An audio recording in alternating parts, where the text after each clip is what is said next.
In 2020, I reinvented my career by becoming an entrepreneur. And I can just tell you, if you're looking to, or if you're in that process of making that career pivot, looking to build that business and getting through that growth stage, it's important to keep in mind that there's going to be a lot to do. There's going to be very little time to do it.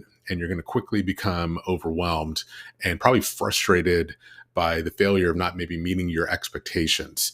That you may have been hoping that you were going to get to a certain point by a certain time and you didn't get there, and that can feel fatal. But one thing that I definitely want you to remember is that failure is not deadly. It's giving up that's deadly. Setbacks and failures are part of the journey. They suck and you're never going to enjoy them. I'm not going to try to tell you that it's okay. But what matters is, do you give up or do you keep going? Last week, got a great email from James Clear in his the weekly newsletter. There was this great insight. It's hard to build momentum if you keep dividing your attention. And that reminded me of the first couple of years of my business where I was actually trying to do two businesses at the same time, had the advisory business and the coaching practice. But by 2022, it felt like I was riding two different horses they were starting to kind of move in different directions. And for me, looking at the revenue and seeing that in my advisory business, I was seeing growing revenue and potential there. Whereas in the coaching practice, I was still just trying to figure out who I was and what I wanted to do.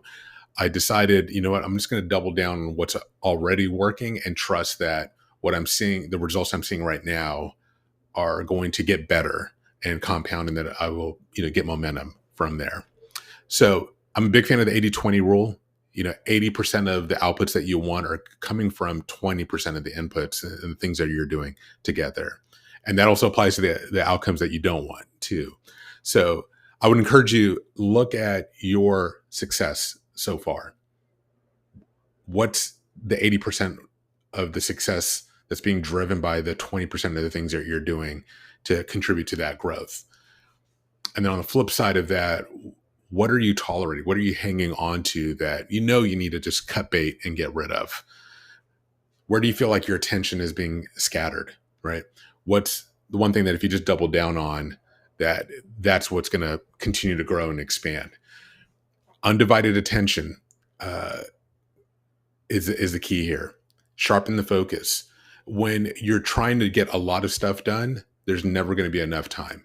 But if you focus on the one thing that does matter, you'll realize that there's actually an abundance of time available to you. So focus on quality, not quantity. Focus on impact and not just productivity.